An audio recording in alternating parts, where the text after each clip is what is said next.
Station, this is Houston. Are you ready for the event? Houston Station, I am ready for the event. University Prep Charter High School, this is Mission Control Houston. Please call station for a voice check. Station, this is University Prep Charter High School. How do you hear me? University Prep Charter High School, I have you loud and clear. Welcome to the International Space Station. Thank you. Good morning, Dr. Anand Chancellor. My name is Mr. Schifano. I'm a special education mathematics teacher here at University Prep Charter High School in the Bronx. Welcome to our school and welcome to the greatest borough of New York City. Our students have been grappling with the possibilities of colonizing Mars, and they have some questions for you to aid their research and potentially draw some conclusions. Nick, thanks so much. I definitely want to give a shout out from my previous expedition crewmate, Ricky Arnold, and his daughter, Carrie. They want me to tell you hello, and Ricky just returned to Earth not that long ago, and also says greetings. Ready for that first question. Why have the moon and Mars been a primary focus for NASA as our next goal in space exploration? Well, I'll tell you, I honestly see these parts of space exploration as stepping stones, starting, of course, here at the International Space Station, and then on to the moon and to Mars. And the way you got to think about it is, you know, Mars is an awfully long way off. And so what we've been doing here in low Earth orbit certainly is developing new technologies to make sure that we can sustain ourselves on board a space station for long periods of time. The next step after that would be to try and get to the moon, a place that's not too far away from Earth, where we can continue to test these technologies and even develop a lunar habitat where people can live and work for even longer periods of time. And then after that, once that is established and we're pretty sure about the direction we're headed, then when we know the engineering is sound, we head off for Mars. So I really look at the moon as almost a practice ground, and it is much more than that for sure. But it is a tremendous place that is very close to Earth, where we can continue to develop robust technologies for us to even get to Mars. Because even every day on board the space station, things break. Technology that we think might work maybe only lasts a couple months, and we've got to revamp and figure out how to make things work better. What role will commercial partners play in the exploration of the moon and Mars? So it's important to know that right now, NASA works very tightly with its commercial partners. We have commercial cargo vehicles coming up and down all the time. In fact, we've got the Northrop Grumman vehicle that is slated for launch tomorrow. We just released an HTV cargo vehicle not that long ago. Many companies have been working with us every day to help bring cargo safely to and from the station. And very soon, we're going to be bringing people to and from the space station with some of our commercial partners. And I think a lot of folks believe that we work completely separately, but that's not the case. We've got thousands of folks at NASA and thousands of folks at those companies working together to make sure things go well. And I foresee those partnerships continuing as we go to the moon and Mars. There's not going to be one agency across the planet that is going to be able to make this journey alone. We do it in partnership. So I really foresee our country working with multiple other countries as well as multiple companies, both nationally and internationally, to make that mission successful. What type of experiments are you conducting on the International Space Station that could help send humans deeper into space? So I think some of the biggest things we do on a daily basis here is really creation of water. So, and what I mean by that is we don't fly all the water that we use up here in the space station. We reclaim as much water from our own station atmosphere, and we even recycle our own urine to create water for the next day's coffee. So just technology like that is extremely important when you think about long duration or expedition class missions, because water is the key to life. What about food? Well, right now we're growing vegetables here on the space station. We're growing some kale and some lettuce. And it's a little different up here because water acts differently due to surface tension forces. So we're learning right now the best way for plants to grow, the best way to water. What sort of nutrients do we need? Do we need soil, or can we use other nutrients for the plants to grow, and we're doing it on a small scale up here, but we've already proven that we can successfully grow crops. So when we set off for Mars, or we set off for that habitat, we can't carry all our food with us. We're going to have those technologies already developed so we can begin to grow those crops on the way there so that they're ready. Being that astronauts on the International Space Station are from various countries, how do language barriers play a role in the operations of the station?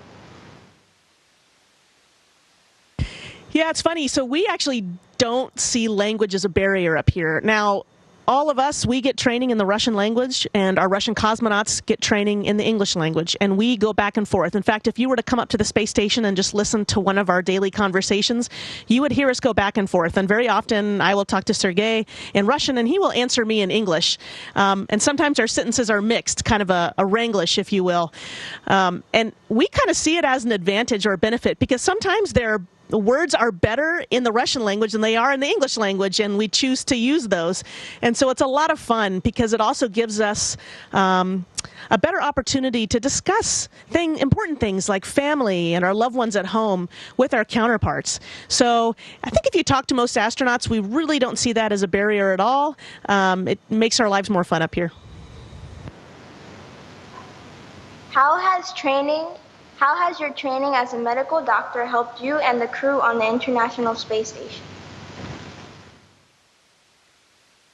So certainly, as a doctor, I'm prepared to handle any sort of medical event should that arise. Honestly, where I felt it's come more into play is by looking at a lot of the science up here. And the number one science experiment that's going on up here is yours truly and my other crewmates, Alex and Sergey. So really studying the human body and what happens to the human body in space is fascinating, because once we get up here, the moment we get into microgravity, we have this massive fluid shift that occurs, and our heads and our faces look a little puffier than they do on the ground.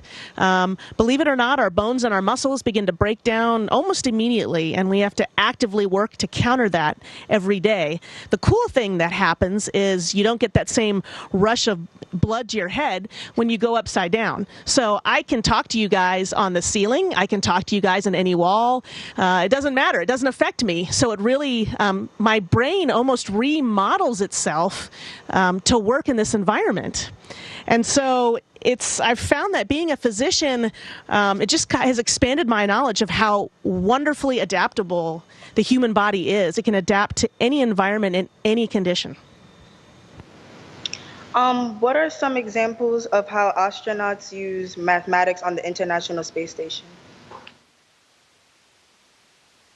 Yeah, so it's funny. We use math in many different ways, both indirectly and directly. Something as simple as, the other day, Alex, my crewmate, and I, we were looking at some medical devices and actually calculating the volume in the tube to figure out how much fluid could be held, because fluids do act differently up here in microgravity. So we use mathematics for that. And if you look at the station itself, orbital mechanics is mathematics. The way our robot arm maneuvers, the way the joint angles are calculated, that's all mathematics. So mathematics is really the key of life to the space station. And a lot of times we don't see it directly as the astronaut, but it keeps all of these systems running up here. How does the International Space Station replenish its supply of water and oxygen? Yeah, so water itself, we kind of like I talked about, we have a water recovery system where we reclaim everything from the atmosphere. And so even from our urine that we turn into tomorrow's coffee, sweat, the condensate from my breath, all that is reclaimed from the system. Now, oxygen itself is created through our oxygen generation system through electrolysis of water. And so it's really a neat system that we have up here. It was very interesting to me because I had the opportunity to travel to Antarctica about 8 years ago. And I realized very quickly that when we were living on the ice, our main concern every day was something we called water balance. And that's what we called it. How much water did we have for people to drink? How much water did we have for daily operations? Did we have to go out and chip the ice to melt the ice to make the water?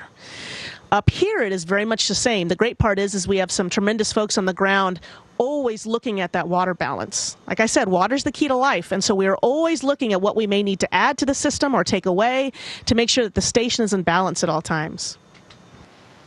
How does the research aboard the International Space Station and space exploration benefit human life on Earth?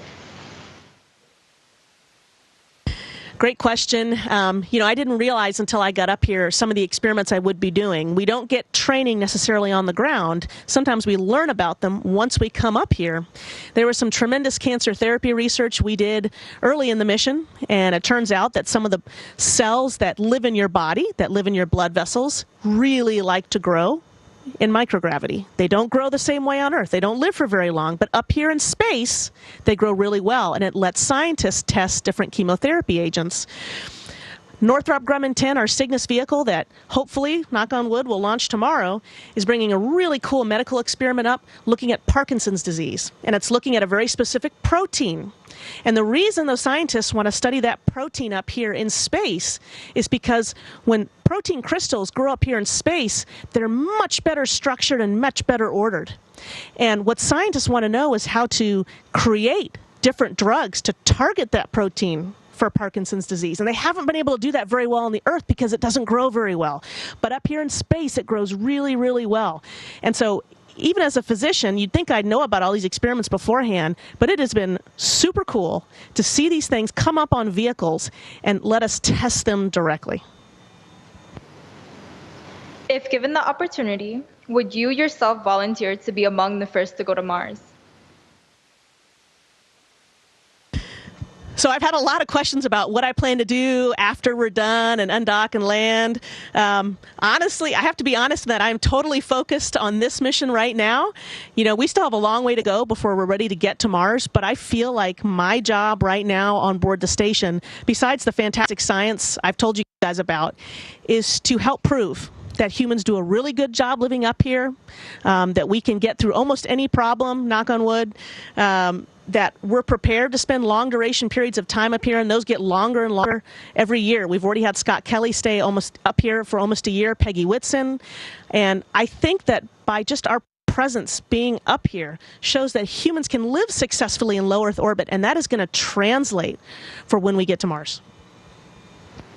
In addition to sending humans to the moon and Mars, what are some other long-term goals for NASA?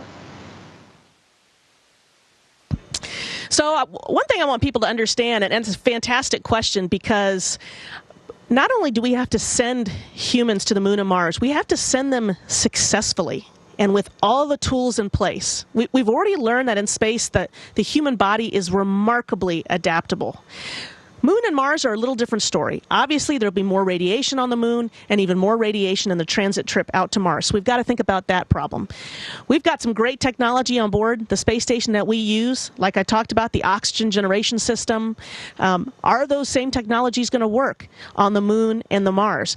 And so I think part of NASA's job right now is certainly getting us out there, but what people forget is it's not just the end goal that we're looking at. All that technology that we develop along the way, like when we got up here and we learned that the body's cells love to grow up here, and that helps us cure cancer. That is something that we learned on this journey to get to Mars that benefits people right now.